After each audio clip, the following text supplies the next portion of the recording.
Penyusunan rencana bisnis dan legalitas dalam kewirausahaan. Banyak orang yang punya resolusi untuk membuka bisnis dalam bidang yang diinginkan. Apalagi banyak sekali kaum milenial berlomba untuk mengembangkan karir di dunia wirausaha. Nah, dalam dunia bisnis sendiri, biasanya modal bisa jadi hal utama yang menjadi permasalahan ketika memulai usaha. Hal pertama yang dilakukan adalah menabung untuk mendapatkan modal atau menjamin dana dari lembaga keuangan. Di era digital seperti sekarang, banyak sekali cara untuk mendapatkan pinjaman dana dari penyedia pinjaman online. Cara ini bisa menjadi salah satu alternatif pinjaman dana untuk dipilih karena prosesnya yang mudah dan bunganya yang cukup bersaing dari pinjaman lembaga uang konvensional. Salah satu lembaga keuangan online yang menyediakan pinjaman dana tunai dan sudah terpercaya adalah Kredivo. Kredivo bisa memberikan pinjaman dana tunai mencapai 30 juta dengan bunga terendah di pasaran yaitu 2,95% per bulan. Namun berbisnis bukan hanya soal modal semata. Setelah mendapatkan pinjaman dana modal bisnis, orang yang mulai bisnis harus membuat rencana bisnis atau business plan yang matang. Tanpa rencana bisnis, bagaimana caranya bisnis berjalan dan mendapatkan keuntungan?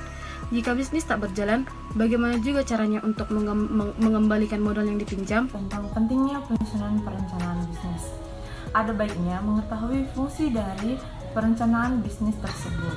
Nah, pada dasarnya rencana bisnis memiliki banyak manfaat, terutama untuk 3 hal berikut yang akan aku jelaskan. Yang pertama yaitu merancang strategi bisnis.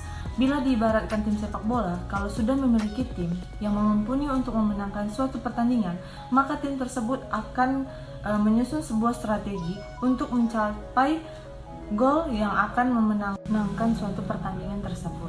Dalam sebuah rencana bisnis juga sama, biasanya tercantum rencana jangka pendek, menengah, dan panjang, lengkap dengan strategi untuk mencapainya. Hal ini berguna untuk memproyeksikan arah tujuan atau goal bisnis ke depannya.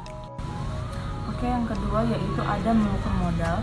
Setiap pebisnis harus menghitung biaya operasional dalam menjalankan bisnisnya, mulai dari biaya produksi, SDM, pemeliharaan, dan yang lainnya.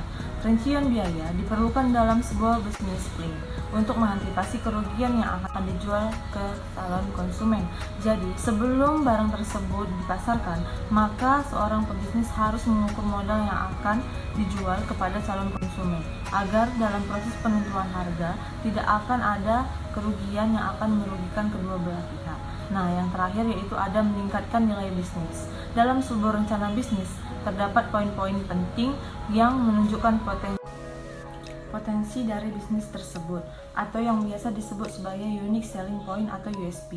Hal ini harus dipikirkan secara matang-matang karena sebuah bisnis harus menyuguhkan kelebihan sebuah produk atau jasa agar calon konsumen berminat untuk membelinya.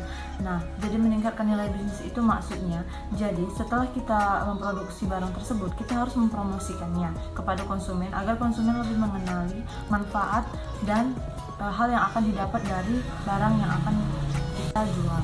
Jadi, kita akan dapat menarik minat dari konsumen untuk membeli barang yang kita produksi. Nah, sekian dari saya. Namun, sebelumnya perlu diingat bahwa rencana bisnis ini hanyalah simulasi. Diperlukan penyesuaian dan penjelasan yang lebih detail dalam pembuatan rencana bisnis yang sesungguhnya. Contoh, rencana bisnis untuk usaha kuliner. Yang pertama, persiapan. Beberapa hal yang perlu dipersiapkan adalah riset pasar untuk melihat peluang dan pelajari bisnis kompetitor. Pebisnis harus sudah tahu mau menjual makanan atau minuman apa. Yang kedua, mencari SDM, mulai dari koki, pelayan, kasir, dan pekerja lain yang dibutuhkan. Yang ketiga, mengurus perizinan dan legalitas lainnya. Yang keempat, memilih penyediaan bahan baku yang akan digunakan terus-terusan. Yang kelima, menyediakan peralatan yang dibutuhkan di tempat usaha. Yang kedua, pemasaran. 1. Membuat akun media sosial untuk pemasaran secara online. Yang kedua, branding di dalam dan di luar restoran dengan menggunakan banner, spanduk, brosur, dan lainnya. Yang ketiga, mendaftarkan restoran pada layanan pesan antar online. 4. Menentukan konsep restoran seperti interior dan eksterior, desain, serta konsep penyajiannya. Dan yang kelima, memberikan promo atau menjadi sponsorship sejumlah acara. Selanjutnya, kita akan masuk dengan legalitas kewirausahaan. Kewirausahaan adalah usaha menciptakan nilai tambah dengan jalan mengkombinasikan sumber-sumber melalui cara-cara baru dan berbeda untuk memenangkan persaingan. Nilai tambah tersebut dapat diciptakan dengan cara mengembangkan teknologi baru. menemukan pengetahuan baru, menemukan cara baru untuk menghasilkan barang dan jasa yang baru yang lebih efisien, memperbaiki produk dan jasa yang sudah ada, dan menemukan cara baru untuk memberikan kepuasan kepada konsumen. Selanjutnya, manfaat kewirausahaan. Manfaat kewirausahaan yang dapat dipetik oleh seorang wirausahawan dalam rangka usahanya antara lain. Yang pertama, membuka lapangan kerja baru. Yang kedua, sebagai generator pembangunan lingkungan. Yang ketiga, sebagai contoh pribadi unggul. Yang keempat, terpuji, jujur, berani, dan tidak merugikan orang lain.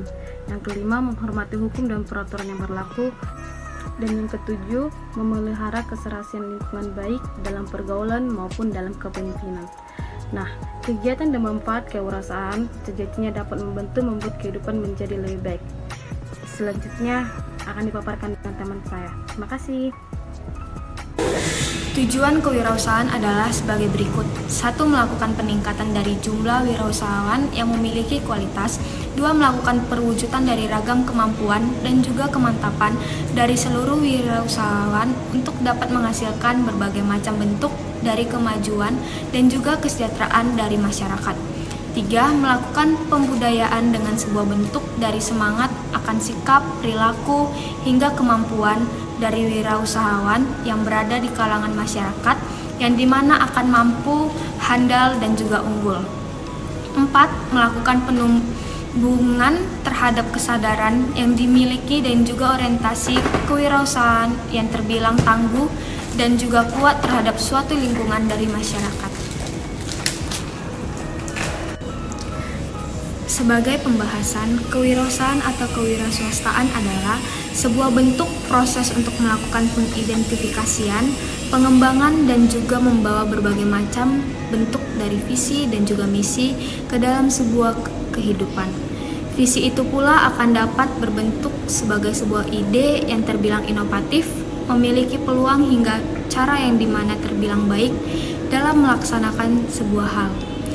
Hasil akhir dari sebuah bentuk proses itu sendiri adalah untuk melakukan penciptaan sebuah usaha yang baru yang akan dibentuk pada sebuah kondisi dari resiko maupun dari berbagai macam bentuk ketidakpastian. Bisnis ini dibuat agar hasil penciptaan usaha yang dibuat mendekati dengan kenyataannya.